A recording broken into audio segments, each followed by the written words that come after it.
Baker! Sarah! The crash site looked bad, but as far as I could tell, the wreck was empty.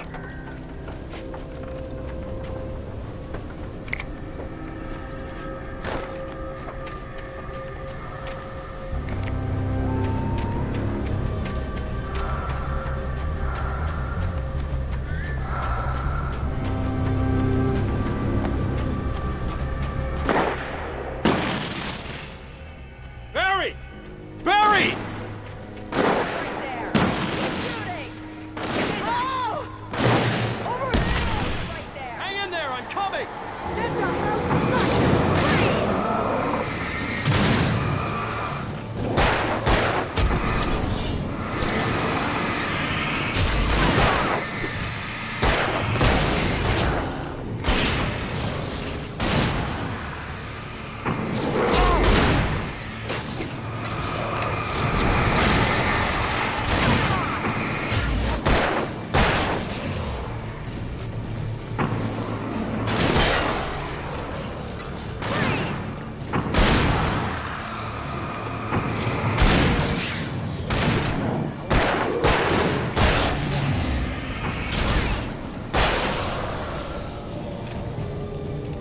You know when to make an entrance, Wake.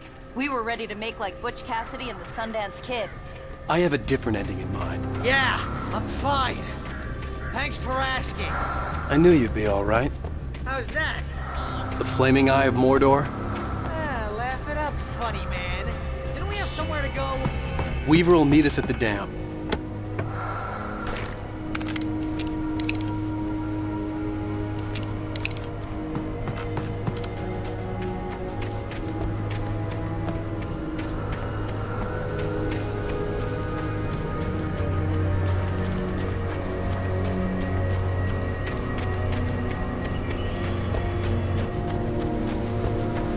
When you spend most of your night running uphill while a crazy bunch of demon hicks try to take your head off with an axe, you know your helicopter crash landed in Night Springs. Oh! We made it! We're not dead! Whew, You see those lights? That's the elevator we need to take.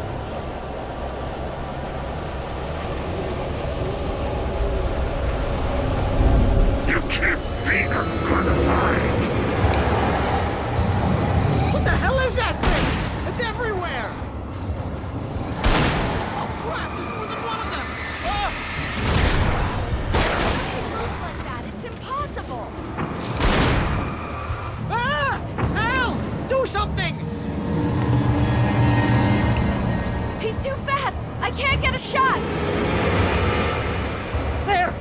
No, there! Al, they're all over the place! Over there. Turn that window.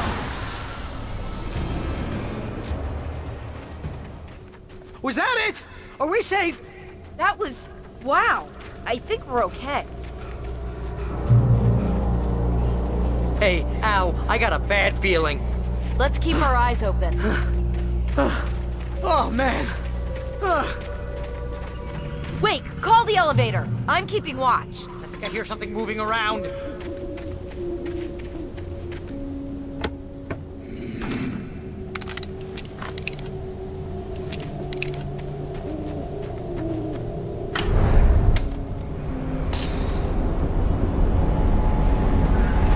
Heads up! Here they come! Oh, no! Oh, no! They're coming! We have to hold them off!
almost there.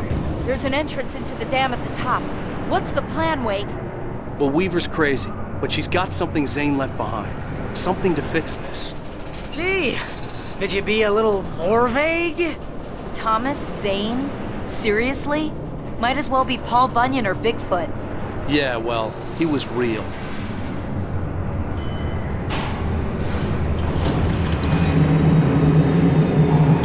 Let's be careful, okay?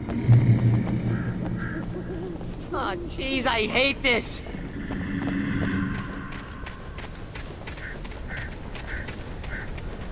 Okay, Wake. There's a button over there that opens the door. I think something's broken. Hold the button down so we can get in.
You guys go ahead and find Weaver.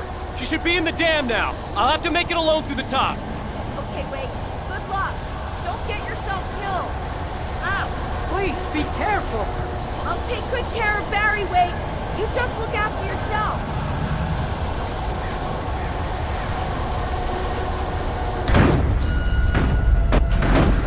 You gotta be kidding me.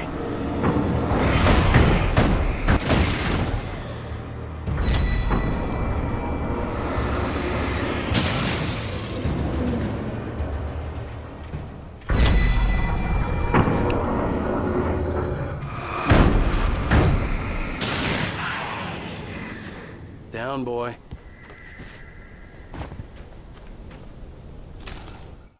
dumbest Zane knew he had to remove all that had made this horror possible, including himself. That was the only way to banish the dark presence he had unleashed and now looked at him through the eyes of his dead love. But he also knew that despite his best efforts, it might someday return. So even as he wrote himself and his work out of existence, he added a loophole as insurance, an exception to the rule. Anything of his stored in a shoebox would remain.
I was ridiculously outnumbered. The searchlight could even the odds.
You will go no further.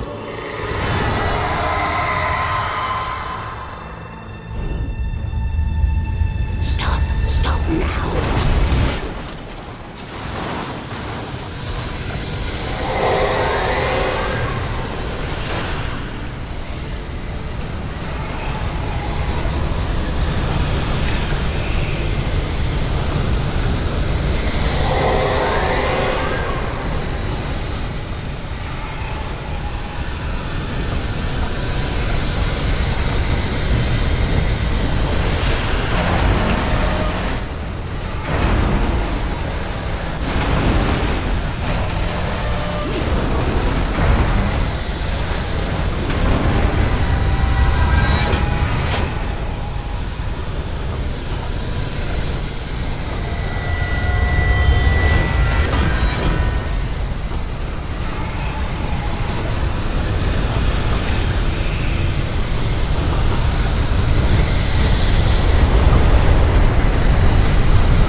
made it.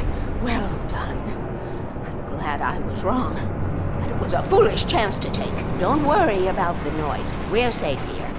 I have looked after the well-lit room for many, many years now. There is no shadow in the well-lit room. The power is fail-safe, and all the bulbs are numbered and changed regularly based on their make and model. Right.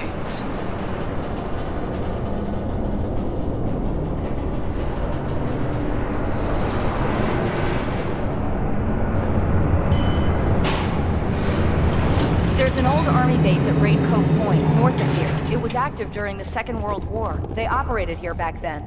They must have built this. Yes, they did. It's my place now.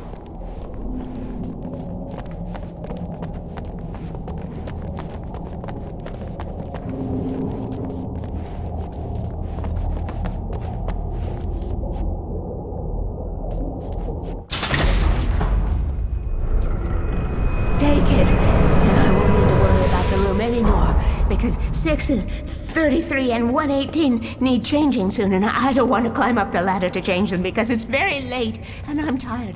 And if you take it, I won't have to do that anymore.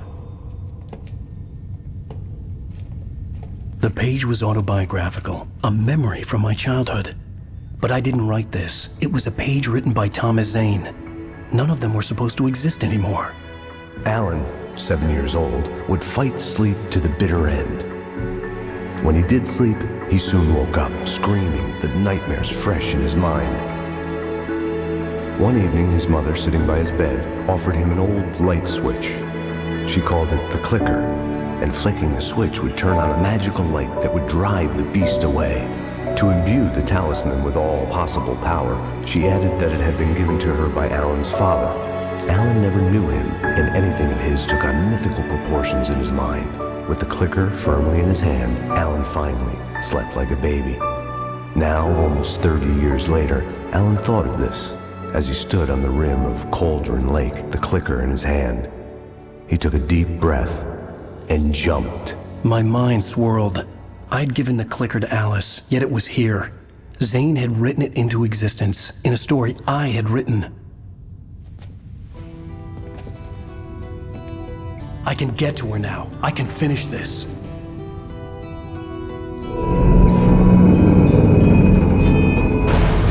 Remember standing on a broken field, white crippled wings beating the sky, the harbingers of war with their nature revealed, and our chances for. Previously on Alan Wake, I wrote a horror story that has come true. Thomas Zane did the same in the 70s. You will go no further. If I continue like the Dark Presence wants me to, the story I'm writing won't save Alice. It's a horror story. No one will survive. You knew Zane, Thomas Zane. You're the Lady of the Light in the song. He left something behind to help me. The clicker. Alan thought of this as he stood on the rim of Cauldron Lake, the clicker in his hand. He took a deep breath and jumped. I can get to her now. I can finish this.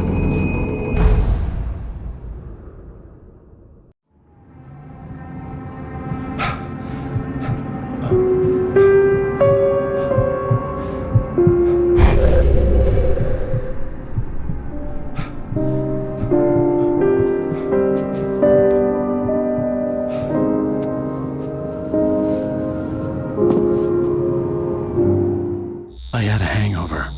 My head was about to explode and the light hurt my eyes. I needed my sunglasses and painkillers to dull the pain. In one of my finer moments of self-deception, I swore to quit drinking.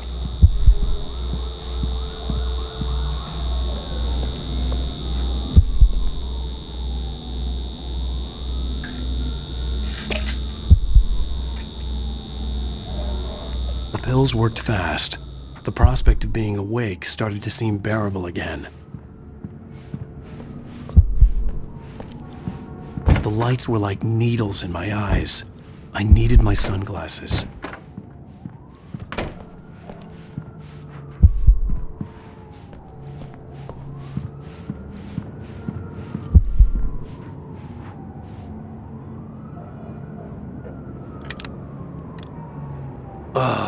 The sunglasses made the world look bearable.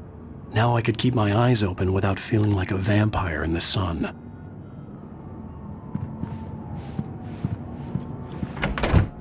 There was a message waiting for me on the machine.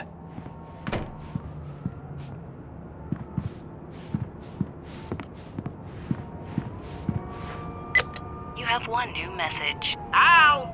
Are you still asleep? Wakey, wakey! You should have your show on your TiVo. If Alice wasn't too mad to record it.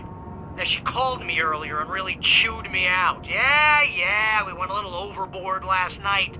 But parties are a part of this business. Al, look, I'm saying this as your friend. She's not doing your career any favors by trying to run your life like that, okay? I'll talk to you later, Al. Watch the show!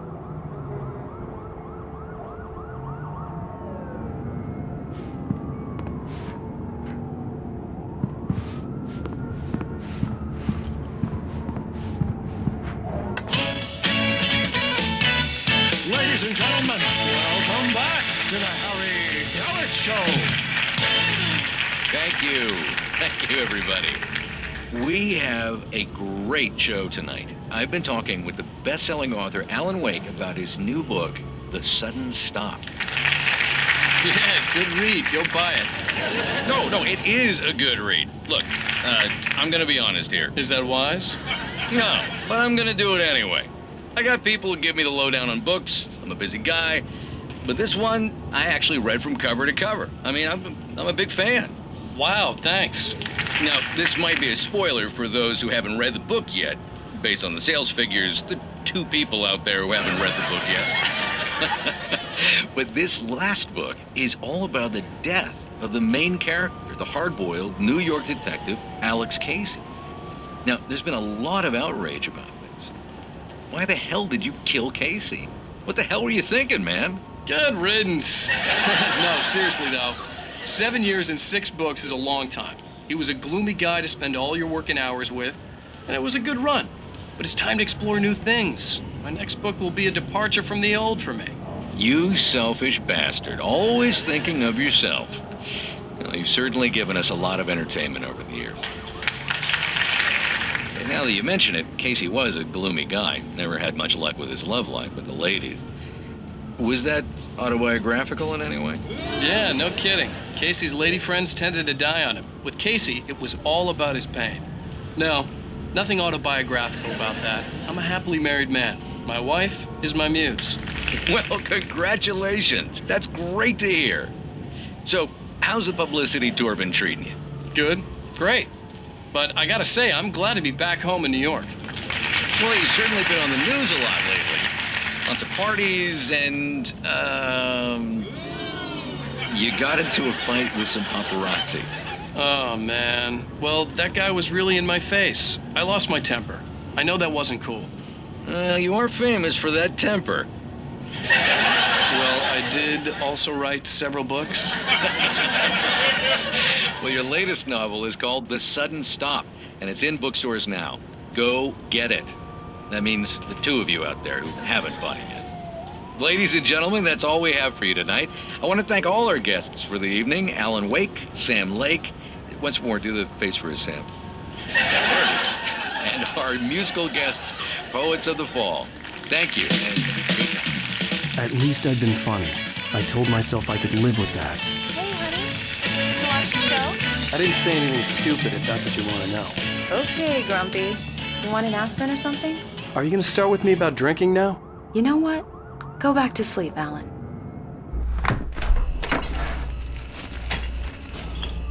What? Now you can't even talk to me? Well, this morning I was angry because you said you'd be home at midnight and you showed up at 7 a.m. and passed out in mid-sentence. Now I'm over it. Are you angry? This goddamn tour. It's gotten out of hand. Oh, honey. It's almost over, right? We can get back to normal. Then you can start writing again. I'm sorry, honey. Alan, you're not thinking straight. Just take a shower and go back to bed, huh? Yeah, you're right, honey. I'm sorry. Once this is over, let's go away together. A vacation. Just you and me. Some peace and quiet.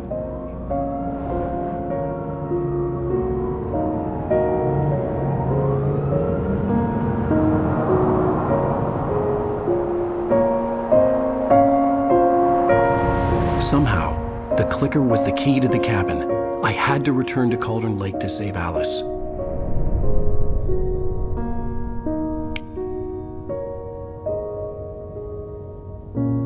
I'm going back to the lake to finish this.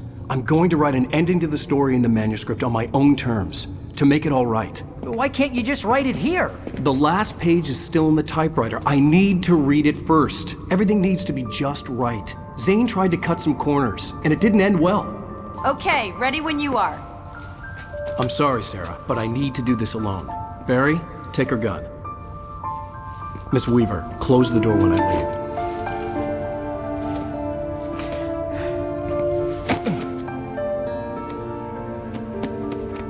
Good luck, Al. See you later.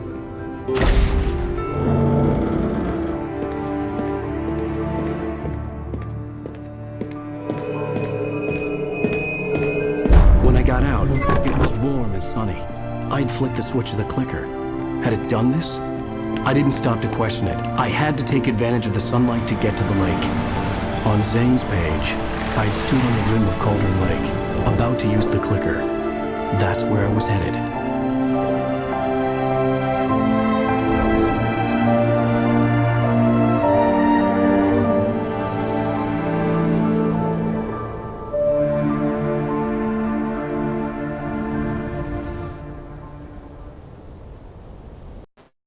Alone, in daylight, surrounded by the beauty of the Pacific Northwest landscape, it was hard not to let doubt creep in one last time.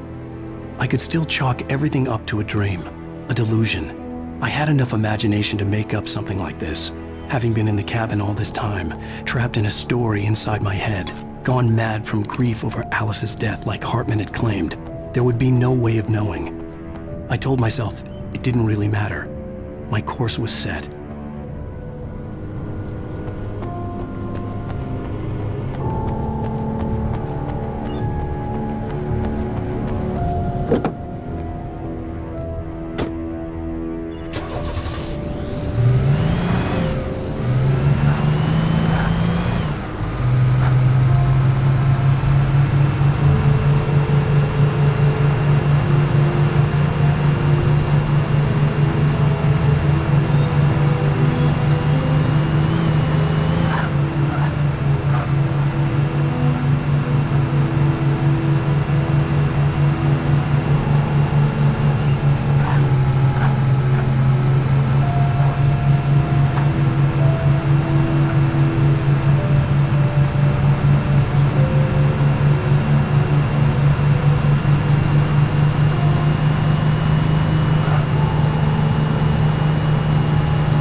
There was a link between us, always would be.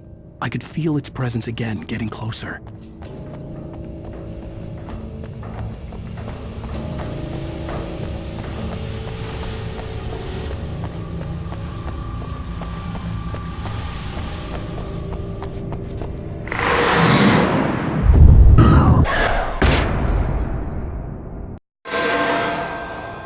I will kill your wife.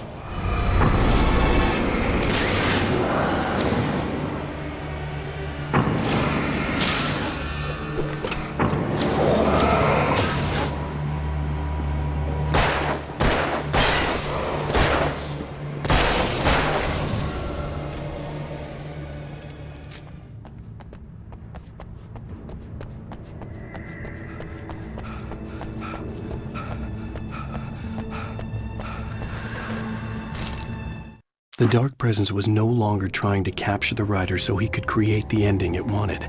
The writer knew too much. He was too strong. And he carried a weapon left behind by Thomas Zane, something that could hurt it. Now, the darkness was doing everything in its power to simply stop the writer from ever reaching Cauldron Lake and the dark place it came from.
Based on the signature in the motel register, Agent Nightingale had stayed here, in room number 2.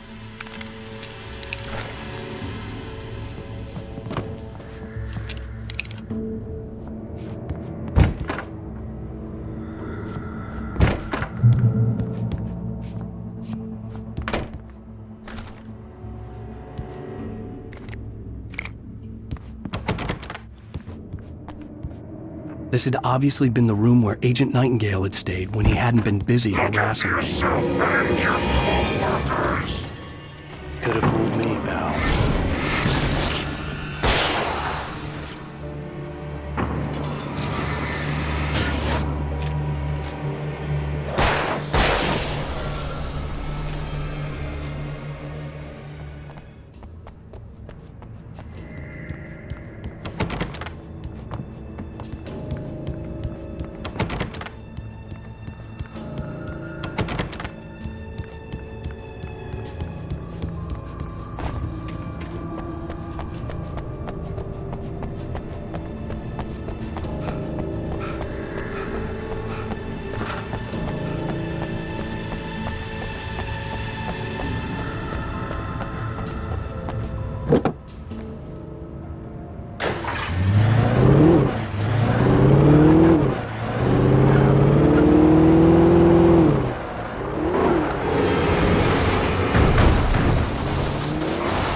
bottom of Cauldron Lake was a graveyard of things the lake had claimed in one way or another over the decades. The dark presence brought them up in its wake, scattering the rotten waterlogged hull of an old boat here, the remains of a long ago crashed airplane there, trees shattered under the impacts. The earth groaned. It didn't even notice.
In the end, Barry wasn't going to shoot Sarah. They both knew that. Once she had no chance of catching up to Wake, Barry gave up the gun and sat down on the floor, shielding his face from the merciless glare of the well-lit room. "I don't think I'm ever going to see him again," he said in a weak voice. Sarah didn't have it in her to be mad at him. Besides, he was probably right.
I had to get the gate open.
I had to get the container out of my way. There had to be a way to power up the container lift.